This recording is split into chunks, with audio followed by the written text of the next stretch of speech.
Ya, bismillahirrahmanirrahim. Alhamdulillah, segala puji syukur kita pada Allah Subhanahu wa taala. Salat dan salam kepada Nabi Muhammad sallallahu alaihi wasallam. Kita pada hari ini alhamdulillah bisa kembali kuliah dengan Zoom ya. Pembahasan saya mengenai hari ini adalah yaitu mengenai indeks makosid syariah ya, yang kemarin sempat disampaikan ya di seminar ya, tapi saya ingin kembali mengulang sedikit. Nah, nih. Ya. Hmm. Apakah melihat? Oke, lihat ya.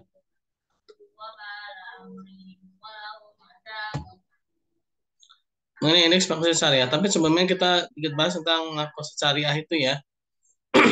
Jadi makosid syariah itu adalah hasil ijtihad dari ulama salafus saleh kita ya, yaitu para imam mujtahid ya, seperti Imam Al-Ghazali ya, Imam Syatibi, dan yang terakhir itu adalah Imam Abu Zahra ya.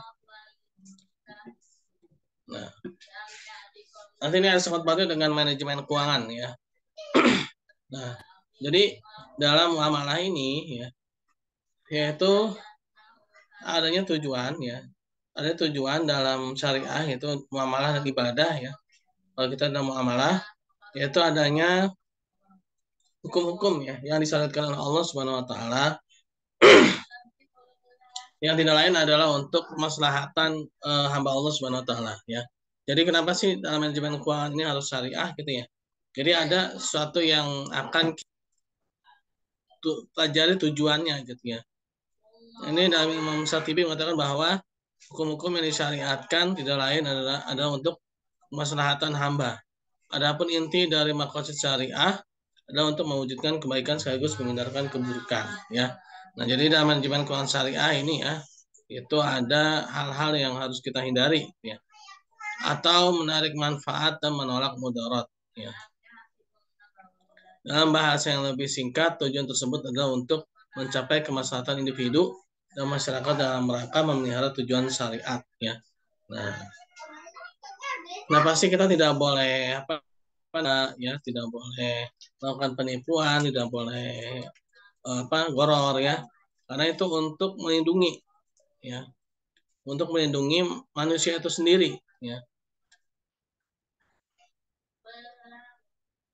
Nah, ini yang terkenal ini maqasid syariah dari Imam Al-Ghazali, yaitu maqasid al-khamsah ya. Tujuan 5 perkara ya, yaitu memelihara agama, akal, jiwa, keturunan, dan harta ya. Ini paling terkenal. Kalau Imam Syatibi itu 3 ya, yaitu untuk melindungi daruriyat ya, terus hajiat dan tahsiniyat ya. Nah, ini beberapa maqasid syariah ya yang tenar ya, satu yang terkenal ya. Nah, lalu ini adalah dasar maqasid syariah. Nah, ini dalam Al-Quran surat An-Nahl ayat 90 ya. Sehingga Allah menyuruh kamu berlaku adil dan berbuat kebaikan, memberi bantuan kepada kerabat, dan dia melarang melakukan perbuatan keji, kemungkaran, dan permusuhan. Dia memberi pengajaran pada negara. Nah, ini ya konsep maqasid syariah tadi Imam Al-Ghazali 5 hal tadi. Lalu ada juga dari Tajuddin As-Subki, yaitu menambahkan satu bagian lagi, yaitu adalah memelihara martabat atau harga diri. Sebenarnya sih kalau harga diri itu masuk ke 4 tadi ya, yaitu melindungi keturunan ya. Sedangkan Muhammad Abu Zahra yang paling dekat ya dengan kita, yaitu ada 3 tujuan, yaitu mendidik individu. Jadi kalau Abu Zahra itu mengenai tarbiyah ya, pendidikan, lalu adilah ya, keadilan, dan kemaslahatan ya, maslahah ya, Muhammad Abu Zahra. Nah, manusia di dunia ini ya menjadi beberapa bagian ya. Nah, ini tadi ya Imam Syatibi ya. Nah, apa yang ada di dalam maqasid syariah Imam Syatibi dan Imam Al-Ghazali sebenarnya masuk dalam maqasid syariah Imam Muhammad Abu Zahra, pendidikan, lalu sifat keadilan dan kemaslahatan ya. Nah, karena ya, konsep syariah yang paling dekat itu adalah dan yang paling bisa diimplementasikan itu adalah makosid syariah yang dikembangkan oleh Abu Muhammad Abu Zahroh ya, Abu Muhammad Abu Zahroh, yaitu pendidikan, keadilan dan kemaslahatan. Nah, dari tiga makosid inilah diturunkan menjadi sebuah rumus-rumus yang menjadi sebuah analisa ya. Kalau bahasa ininya itu analisa laporan keuangan sebenarnya ya, atau analisa manajemennya. Nah,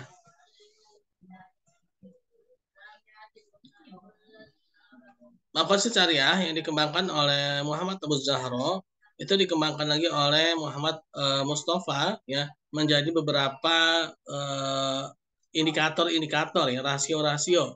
Yang mana pertama, rasio yang pertama adalah rasio tentang pendidikan ya. Nah, ini bagaimana pengetahuan ya, bagaimana pengetahuan pendidikan ya. Ini dapatkan dari total dari biaya-biaya pendidikan yang dikeluarkan oleh perusahaan tersebut berbanding dengan total biaya ya. Nah, ini bisa kita dapatkan laporan ini dalam laporan tahunan keuangan ya. Laporan keuangan tahunan ya. Lalu dalam pendidikan juga ada namanya instilling new skills and improvement. Itu adanya pengembangan ya. Pengembangan dan creating awareness, yaitu menciptakan apa namanya? Memang ini indeks ini memang lebih kepada ke perbankan ya, lebih kepada ke apa namanya? Laporan keuangan perbankan.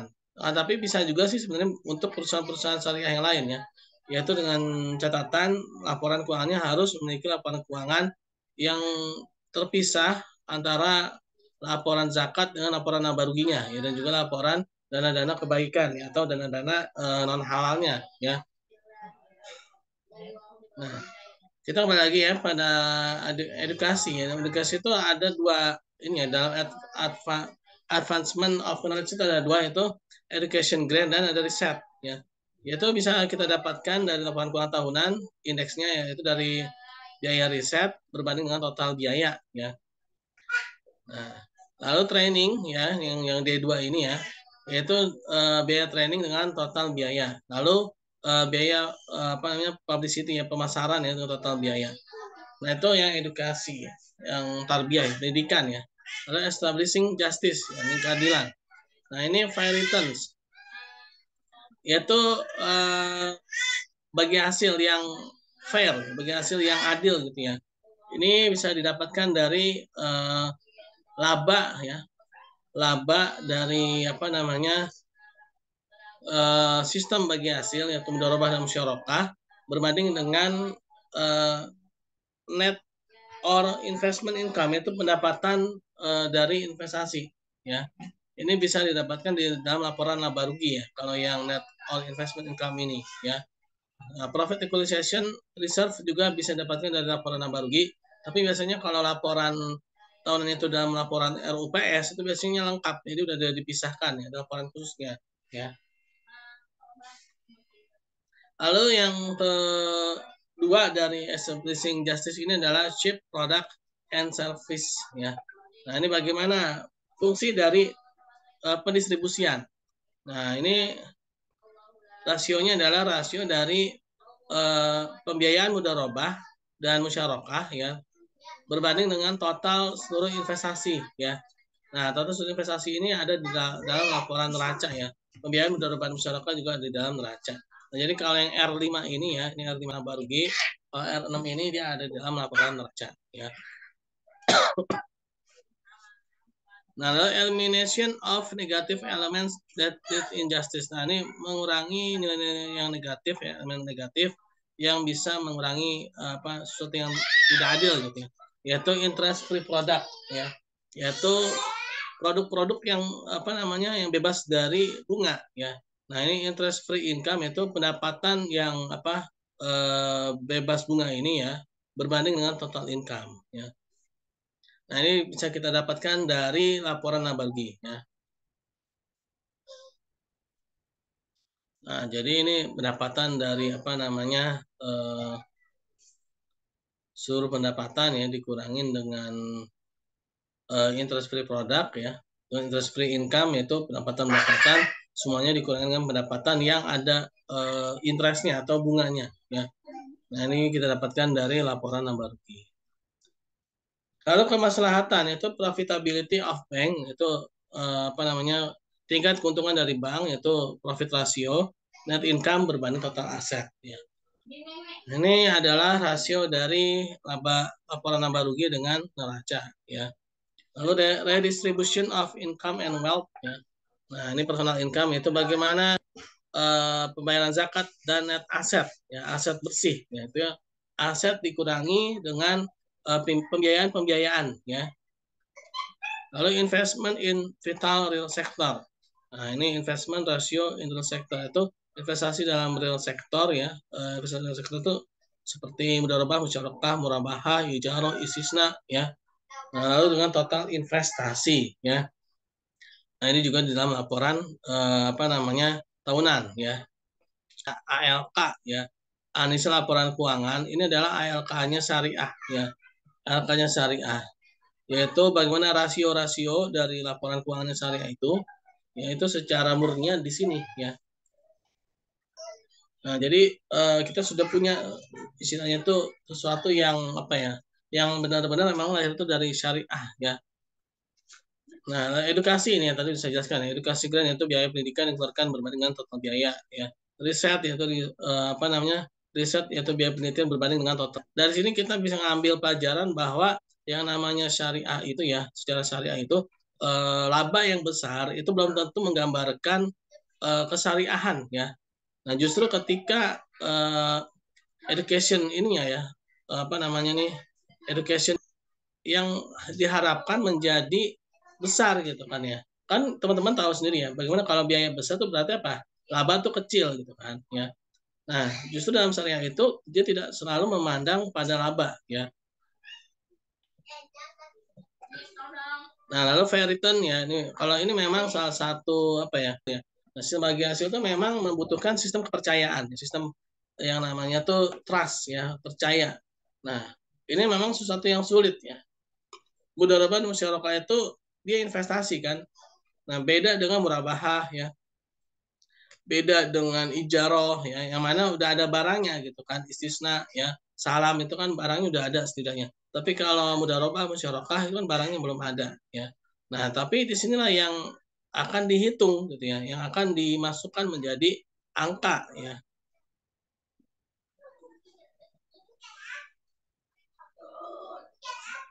Lalu juga bagaimana tingkat keuntungan dari bank, ya, ini kemaslahatan, ya, yaitu laba bersih, ini zakat berbanding dengan net aset atau total aset, ya. Nah, ini zakat, ya, jadi harus ada laporan tersendiri, ya. Jadi dalam syariah itu tidak boleh laporan zakat itu masuk dalam laporan laba rugi, ya, karena kalau masuk dalam laporan laba rugi itu yang namanya zakat bisa dihilangkan, ya, karena dia bukan suatu, ya. Tapi kalau misalkan dia masuk dalam laporan tersendiri, ya, maka dia tidak bisa disingkirkan gitu saja, ya, walaupun dia disingkirkan dia kan terlihat, ya, dia kan terlihat nol, ya. Nah, ketika itu terlihat ketahuan dia nggak bayar zakat, gitu, ya. Nah, ini juga, ya, investment in real sector, investasi pada real sector berbanding dengan total investasi, ya. Ini adalah pembiayaan pada investasi pada real sector, mudharabah musyarakah, ya. Lalu pada ijarah, istisna, salam, ya. Lalu berbanding dengan total investasi, ya. Nah, setelah kita dapatkan rasio-rasionya itu, ya, education grant katakan 24%, yang riset katakan 27%. Nah, kan terlihat nih dari education ini yang paling besar itu, yang paling mendukung, ya, itu yang mana gitu, ya. Apakah itu dari education kah, atau dari riset kah, atau dari training, gitu, ya. Begitu pula dengan justice, ya. Nah, saat ini dikalikan lagi dengan 30, ya. Nah, begitu pula dengan justice, ya. Fair return 30%, fair price itu 32%, dan interest itu 38%. Lalu welfare maslahah yaitu bank profit ratio, ya, itu juga dikalikan, ya, nanti akan dapat tingkat kesyariahannya semakin bagus gitu, ya. Nah, walaupun demikian tapi masih ada yang namanya masih buatan manusia, ada lebih dan kurangnya, ya. Yaitu kelebihannya dia udah ada namanya ALK-nya gitu, ya. Rasio-rasio syariahnya udah ada, yang tidak dapat dihilangkan, ya. harus adanya laporan zakat yang tidak tergabung laporan laba rugi. Indeks yang paling mudah dianalisa. Ya. Nah, walaupun kekurangannya itu, nah, peran bank dalam membiayai nasabah, terutama nasabah-nasabah kecil yang menggunakan akad bukan mudharabah dan musyarakah, itu akad dengan masyarakat tapi dia menggunakan akadnya murabahah. Gitu ya. Pembiayaan murabahah dan qard tidak terlalu dianggap, padahal dalam lapangan ya pembiayaan murabahah dan qard memiliki peran yang cukup besar ya. Pembobotan masih masih meragukan ya apakah ada penghitungan ataukah 2 kali penghitungan. Itu sebenarnya sih teknisnya aja gitu ya. Nah, jadi seperti itu ya teman-teman ya. Dalam manajemen keuangan syariah itu secara keuangan itu sudah ada namanya tadi ya. Menghitung secara makosid syariah ya. Dengan menggunakan makosid syariah yang dikembangkan oleh Muhammad Abu Zahro ya. Muhammad Abu Zahro lalu dikembangkan lagi oleh Muhammad Mustafa ya. Rumus-rumusan itu ada Muhammad Mustafa ya. Jadi seperti itu ya teman-teman ya. Jadi indeks makosid syariah itu adalah pengganti dari analisa laporan keuangan yang ada ya. Oke, ada yang mau ditanyakan teman-teman?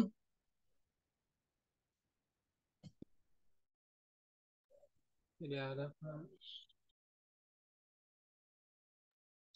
Oke, kalau tidak ada ya mungkin sampai sini dulu ya. Terima kasih atas perhatiannya. Assalamualaikum warahmatullahi wabarakatuh. Kita bisa tanya. Bisa kita tanya dengan grup juga bisa ya. Untuk dengan doa subhanakallahumma bihamdi subhanakallahumma wa bihamdika asyhadu an la ilaha illa anta astaghfiruka wa atubu ilaik. Terima kasih, Pak. Ya. Terima kasih.